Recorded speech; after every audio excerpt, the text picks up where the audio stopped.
Well, thank you very much, Don, and for the invitation to be here today. It's really an honor to be at this symposium and to be addressing an audience as important as the folks that are in this room this morning on a beautiful Saturday morning. I appreciate your sacrifice. I'll try to make it as painless as possible.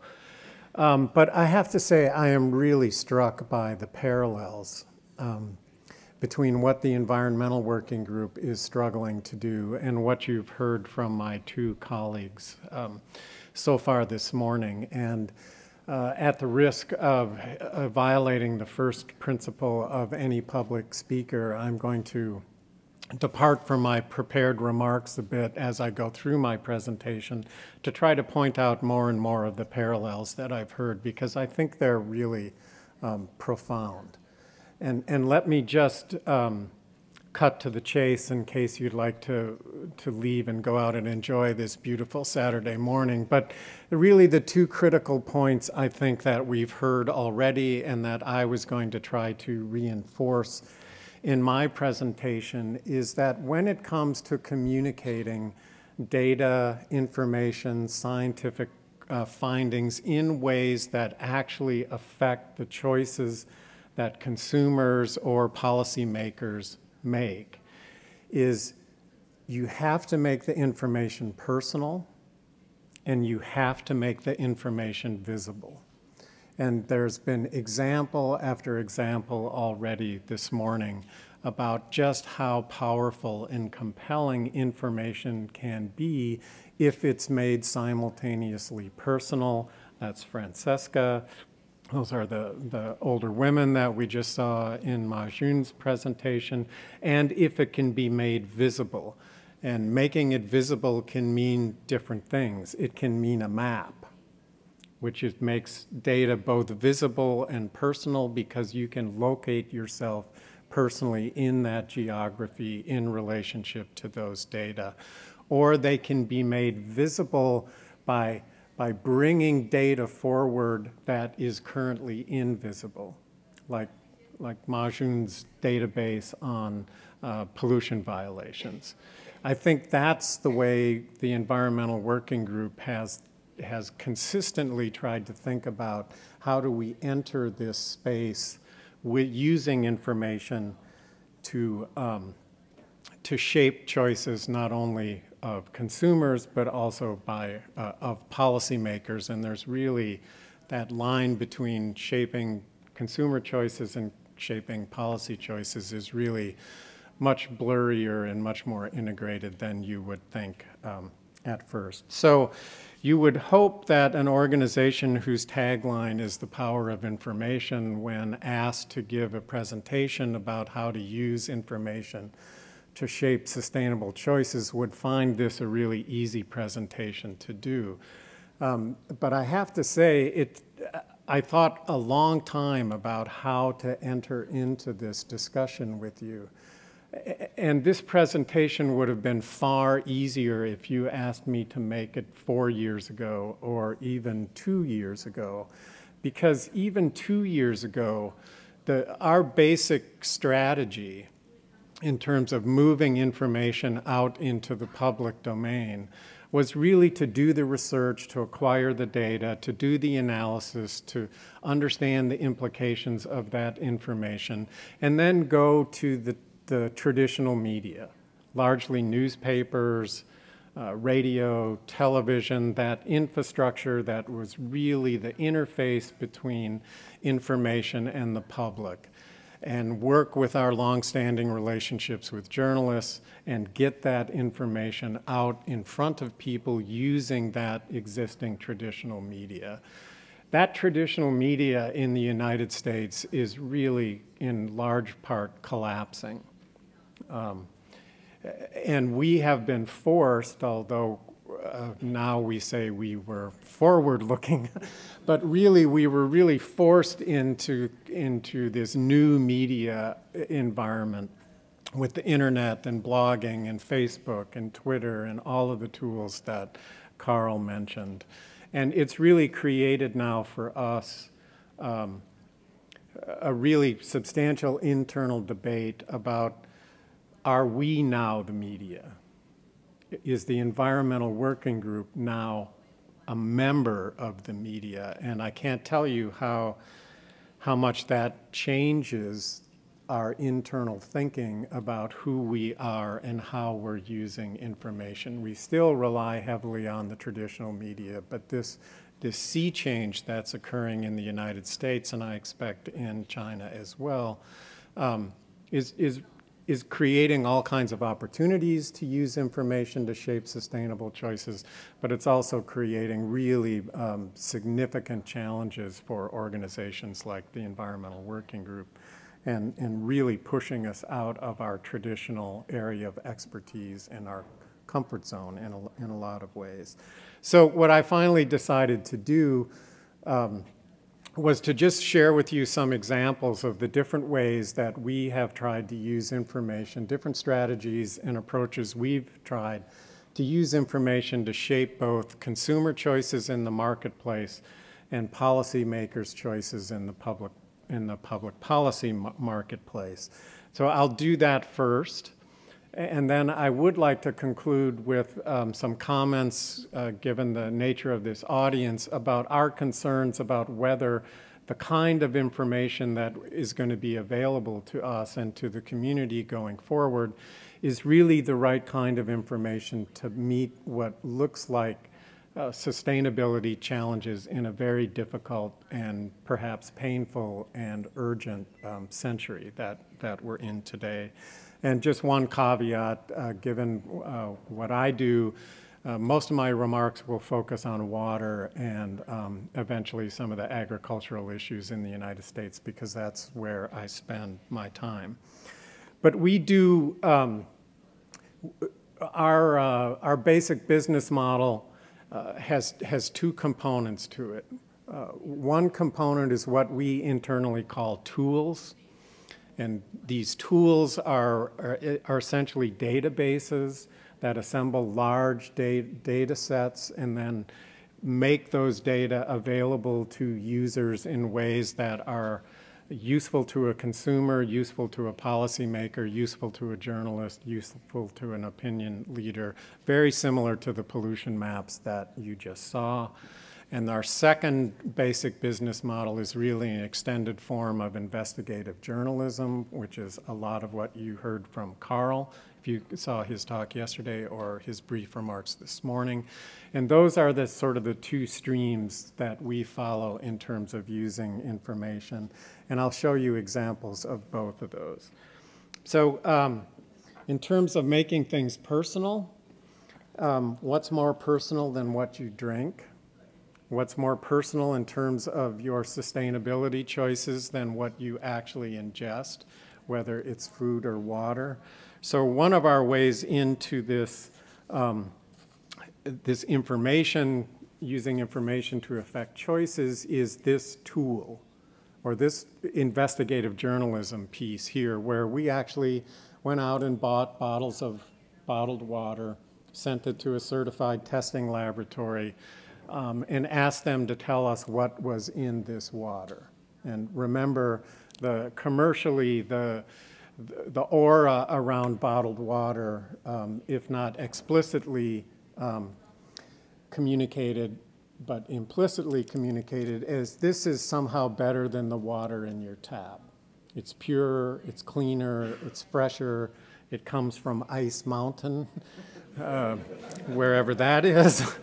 I'd like to go there someday. But what we found when we did this testing, that there really was essentially no difference between the quality of the water in this bottle and the quality of the water of your tap water.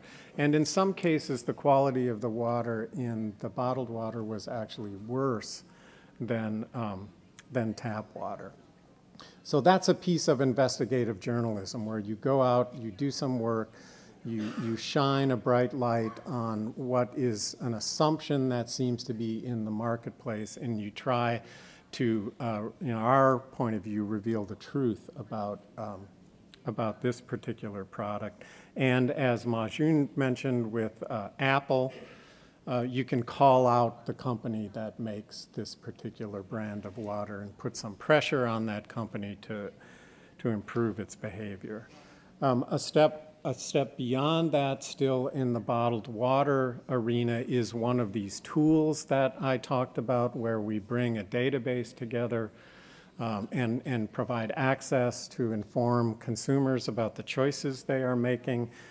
This is simply a tool we researched all of the companies that put out these various products and ranked them in a simple report card regarding how transparent the companies were in terms of the quality of the water, the source, where they were sourcing this water, how they were treating this water, all of the sort of things you might want to know to give you some sense of whether you want to buy this product or not, and provide this with a search engine that allows you to type in your product name and get the answer that you're looking for. I typed in Ice Mountain this morning before we started this session. This has a grade of D for all of you that have been drinking it the last 2 days. Sorry I wasn't here earlier. I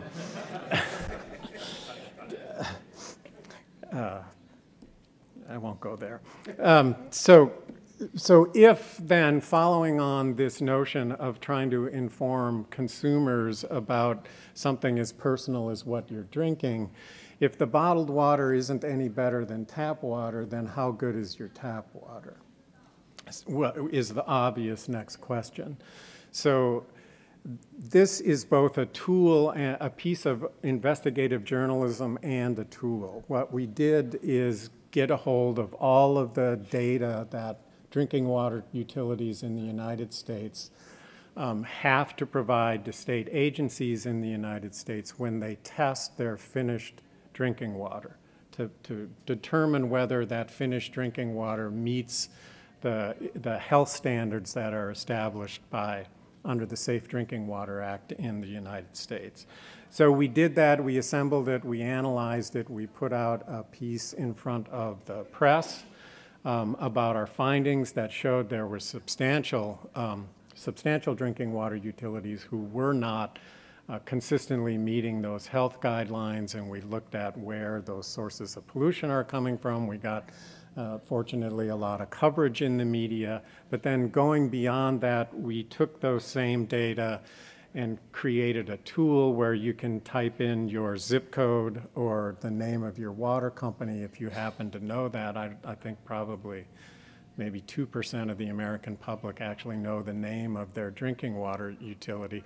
But if you do that, then the information will pop up about the history of testing and the results of testing in your particular drinking water utility. So a way to make it both personal, this is what I'm drinking, and to make it visible by bringing data that are out there in the public domain, but are fragmented, not assembled properly, and essentially inaccessible to the consumer. And here's where it starts to get interesting, because as I mentioned, this line between informing consumer choice and informing policy reform or policy direction really is thankfully very blurred. And that's a space that we're increasingly trying to exploit, is how do you inform a consumer, but then think about activating that consumer to become engaged in public policy to change the existing situation or make more sustainable choices.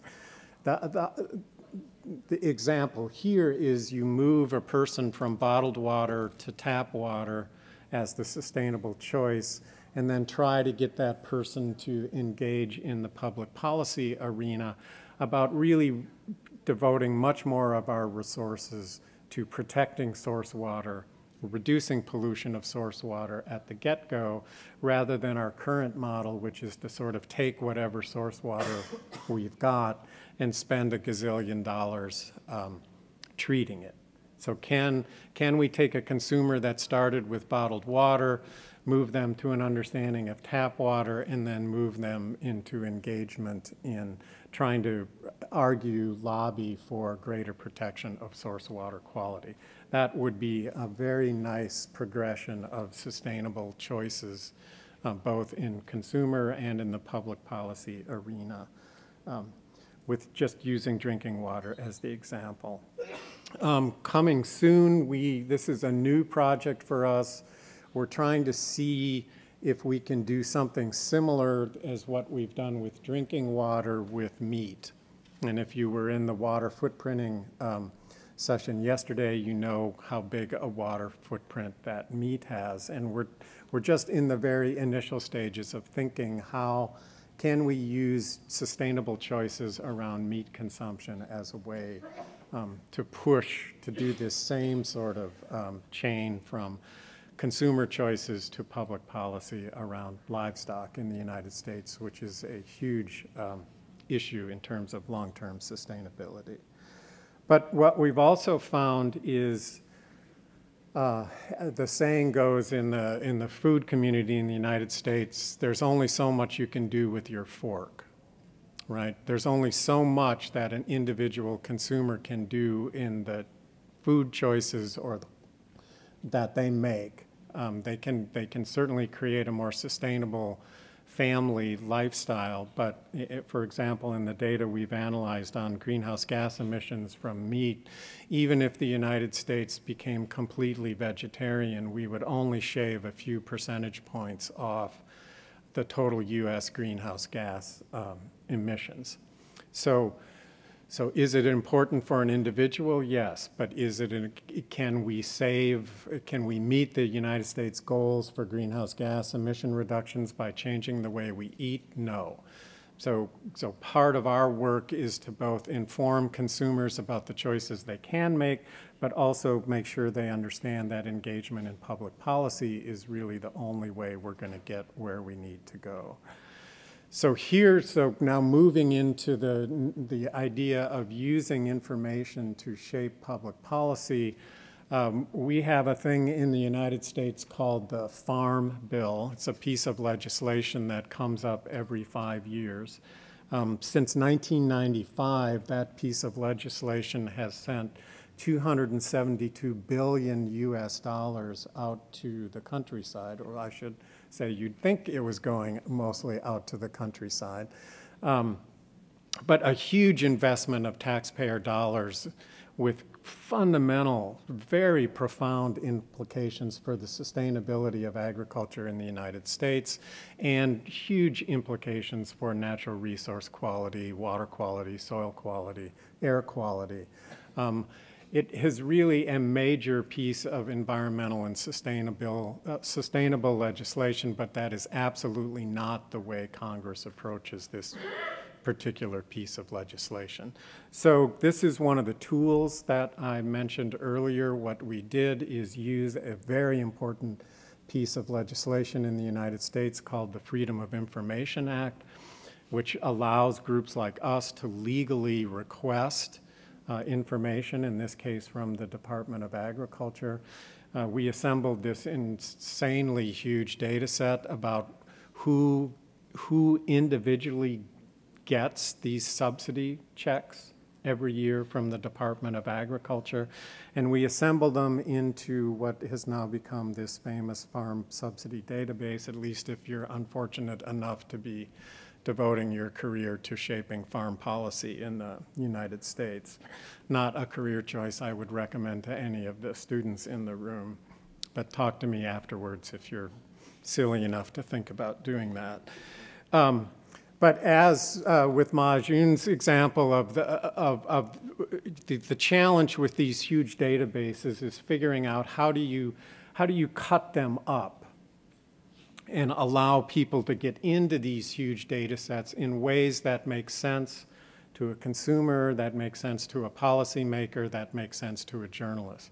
So we're constantly struggling with these huge data sets about how do you provide people a way into these data that's meaningful to them. And you can see on this one, you could see if I could point. So you should lose all confidence that I can't even figure out how to use a pointer. But if you can see the ways that some of the ways that we've provided immediate access into these data. But the most important way to provide access to these data is, again, to make it very personal.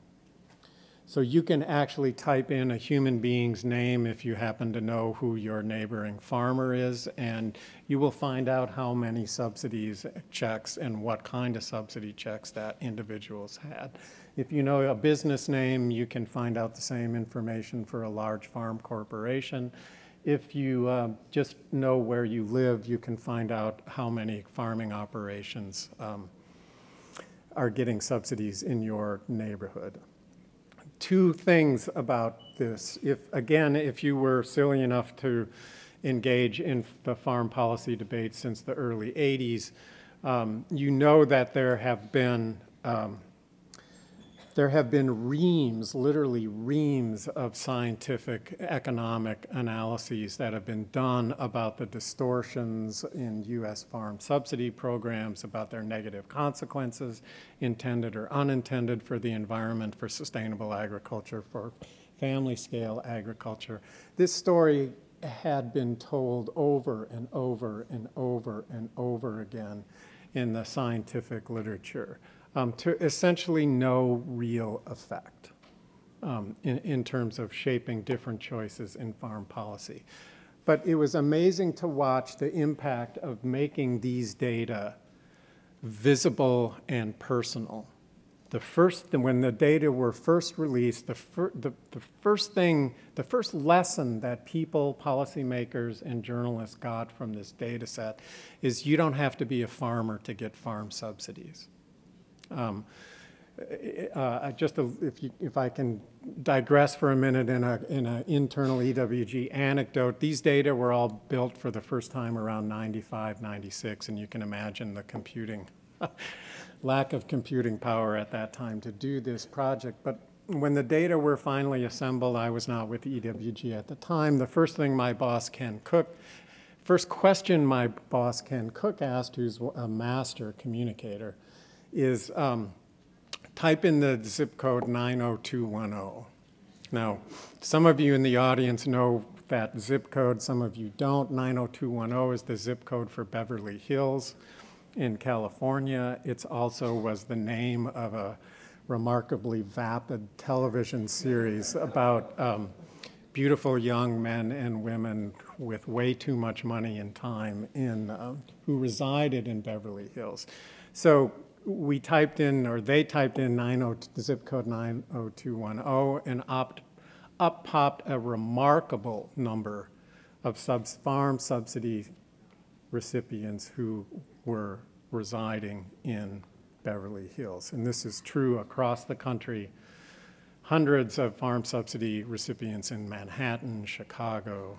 So point number one, making the data visible, goes to a remarkable first point that we were never able to make before. You don't have to be a farmer to get farm subsidies. Something that the general public and journalists can readily understand, and signals immediately that something is broken here. This just doesn't seem right? That you can live in Manhattan and get a farm subsidy. That's led to a lot of coverage in the press, hundreds of editorials about Farm Bill reform, and achingly slow but important progress in actually reforming this subsidy system. The second example I wanted to spend a little bit of time on is another sort of combination of data and investigative journalism. In this case, focused more on sort of setting off alarm bells. That in the United States, we had really become complacent about the oldest and most threatening enemy of sustainable agriculture, soil erosion. Those of you from China know this issue extremely well. And we had become very complacent here in the United States that we had soil erosion under control, and we really didn't have to worry about it anymore. But the evidence that we were beginning to see from personal testimonials, from some innovative data that I'm about to show you, and our own eyes and ears were telling us that this problem was back with a vengeance in the Corn Belt, the United States Corn Belt in the Midwest where I reside. So we just released this in April. We started with a really innovative set of data in a project operated by Iowa State University that's looking at making erosion estimates on cropland in Iowa after every single rainstorm that hits the state. This provides a much more detailed, more focused, more visible picture of what is actually happening in Iowa in terms of soil erosion than the official U.S. government estimates of soil erosion that present these data only at a statewide average. So the official USDA estimates are reporting a statewide average erosion rate of about 5 tons per acre per year. That's superficially reassuring because the so-called sustainable, tolerable rate of erosion for most of Iowa's soils is 5 tons per acre per year. That's a really sort of defunct concept, but we're stuck with it. But if you look inside, if you look deeper into that sort of opaque 5 tons per acre statewide average, what you see is that statewide average is masking a lot of pretty serious damage that's occurring in Iowa. You know, up to 50 tons per acre per year in soil loss compared to the statewide average of 5 tons per acre per year. And if you add this up over time, you see an even more dangerous picture. And new for us in this project in terms of visibility was to really try to get out there and make soil erosion visible. This is video of really damaging gully erosion that's occurring, that's epidemic in the Corn Belt these days, taken from a helicopter. You can see the shadow there, but this is a form of erosion, this gully erosion, is not included in any of the statistical estimates of soil erosion in the United States, including in the Iowa State erosion data. And most people think if we actually included estimates of this, the magnitude of erosion occurring in these gullies, we would increase erosion estimates by a factor of 2 or 4 or 5 times. And this kind of erosion is far more damaging because it's a direct pipeline of mud and manure and pesticides and fertilizers to waterways. And we've continued now to try to explore how do we use remote sensing technologies and other sorts of technologies, again, to try to make these sort of fundamental natural resource issues around sustainability visible. This is just an old-fashioned aerial photograph, but we really think there are tremendous opportunities in terms of communications if we can figure out how to use these new remote sensing technologies in an affordable way. So to sum up, I think in terms of our lessons about how to use information to shape consumer choice and sustainable choices in public policy, I'm repeating what I said to you earlier, but I can't tell you how important it is to keep these points in mind in any sort of thinking about how to use information in this public sphere. And let me just conclude with a few quick comments, especially to the scientific community in the world, about our growing concerns as an advocacy organization that the kind of information we're going to need to really think about sustainability in the 21st century may not be available to us because largely of disinvestment in the United States in some very basic data collection and monitoring activities. So think for a minute about the challenges we face in the 21st century. These issues were talked about in multiple sessions at this conference already. We need to move away from fossil fuels as fast as we can. We need to bring this whole new energy sector online as quickly as we can. At the same time, we still have a huge human challenge to lift millions of our fellow citizens out of hunger and poverty, and we're going to do all this in a climate that becomes less friendly to us and when water is a scarce commodity, even scarcer than it is already for lots of folks in the world. So the question we're asking ourselves is, given that challenge, the urgency of it, do we really have the systems, are we really investing today in the systems that are needed to provide the information that are going to be needed to inform sustainability choices in face of challenges this massive? And let me just use one case study of the information behind making sustainable choices about agriculture in the United States to answer my own question with a resounding no, that we are not making the investments in information that's needed to make sustainable choices in the future. So just a couple of examples. In what seems to be a blink of our eyes, the whole frame in which farm policy in the United States is debated has changed. For 30 years, this doesn't go back 30 years, but I promise you, since I've been in this debate for 30 years, the driving force behind farm policy debate in the United States was the problem of crop surpluses. Surplus production, creating lower prices, problems for farmers in the developing world. That's what we've argued about literally for 30 years. In a blink of an eye, that world is gone, right? The era of crop surpluses is over. We're now, largely because of global demand, it's not really a supply issue anymore, it's really a demand issue. So now instead of worrying about surpluses, we're worrying about crop shortages. We're worrying about carryover stocks of basic food and grains in the world that are at historically low levels, which creates extremely dangerous situation globally for basic food commodities. The other thing that's happened is we have now tied the price of grains to the price of crude oil through in our view, very misguided biofuel policies in the United States. So we have a very different situation now in terms of the fundamental market forces that drive the choices of farmers, their farm practices, the way they organize their farming operations in the United States. So how about our natural resource data as an example, right?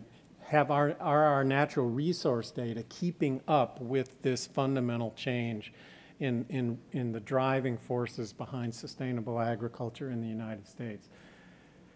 The answer to that is no, right? We're moving into the next U.S. Farm Bill cycle, reauthorizing the bill allegedly in 2012, next year. We have two really important data sets and analytical projects in the United States at the national level that we would normally hope to inform the debate in the Farm Bill around conservation and the environment.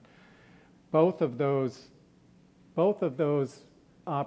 systems quit collecting data either in 2006 or 2007, right?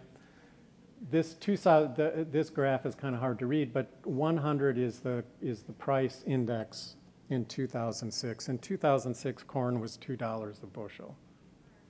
Today, it's pushing $8 a bushel.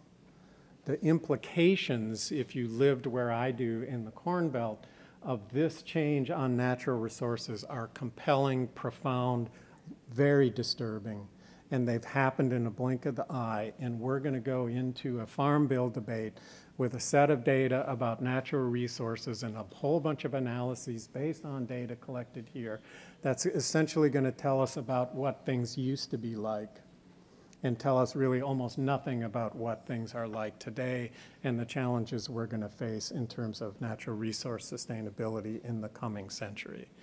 So the first point I'd like to make is our data collection systems have to become much more real-time, much more future-oriented, and I don't think we can afford these sort of every 10-year data collection efforts that we've built around in the past. The next point I'd try to make is for those of us in the Midwest, climate change is now. It's not something we're looking at in the future. There's been a 31% increase in where I live here in Iowa in severe storm events. Iowa's had 3 100-year floods. 2 of those were actually 500-year floods, although we fight about that. Since 1993, that wasn't 100 years ago. So this whole weather regime in which we're trying to do sustainable agriculture has changed dramatically with these extreme events really driving the system in Iowa. This is, again, an example from the Iowa Daily Erosion Project. This is estimates of erosion on the most vulnerable and most poorly protected agricultural land in Iowa under a single storm event that happened over a 3-day period in May 2007. And I don't know if you can read the legend on that slide or not, but those are erosion rates exceeding 100 tons of soil per acre, truly disastrous rates of erosion, causing essentially irreversible damage to this most important natural resource for thinking about sustainability going forward. But we've built this whole assessment system around averages, average erosion, average yields, average weather. In this new era going forward, averages are increasingly meaningless. And it's really the variability and the ends of the distribution that I think are important, and our data collection and analytical systems have not made that adjustment yet. And finally, the human dimension. This is what agriculture looks like in Iowa. We have no clue what farmers are doing on the landscape.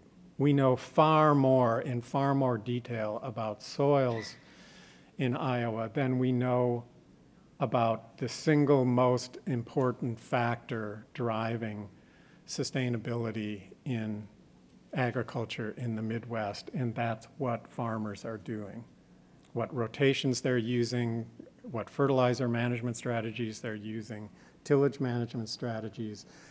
Some folks, I heard a speech a little while ago about the fact that humans are now a geological factor on the planet, that the decisions we make are as important in terms of sustainability as long-term geological processes. And here's what's happened to our information about this most critical geological factor.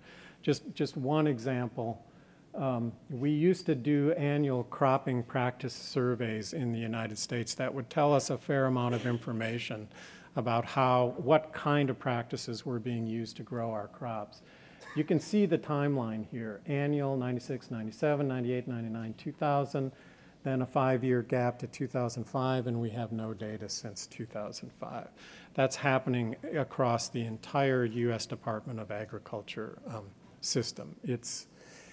If we don't know what farmers are doing today, what practices they are using today, it's very hard to think through in a scientific, credible way what sort of practices we should be trying to move towards in the future. So in closing, I would confirm, at least in our experience, that information does change everything, or at least information can change everything. But if you have it, which is where I think this issue of transparency, the Freedom of Information Act in the United States, I don't know what the similar situation is in China, but there's constant assault in the United States from industry and other players in this field to push back the Freedom of Information Act, to restrict access to data, to make it harder to get the information that's needed either from government or from industry. And that is a constant battle within the environmental community and the broader public interest community to really strive to maintain access to these critical data. If you use it effectively, make it personal, make it visible, if you can actually get that information out to people using very different strategies for us now than we used to. I talked about that with the decline of the traditional media. And if you can trust that information, which is the other key transparency issue, is if this information is coming out of a black box, if it's coming out of an industry with no information about how the data have been collected, people simply are way too skeptical these days. They are not going to trust that information, especially in a political climate now where information is more frequently enters the policy debate as a club, to club your opponents back and forth across the head than information used to actually inform thoughtful debate. So it's a pleasure to be here today. I'm really looking forward to our question and answer session and working with all of you in the future to actually use information to shape sustainable choices. Thanks very much.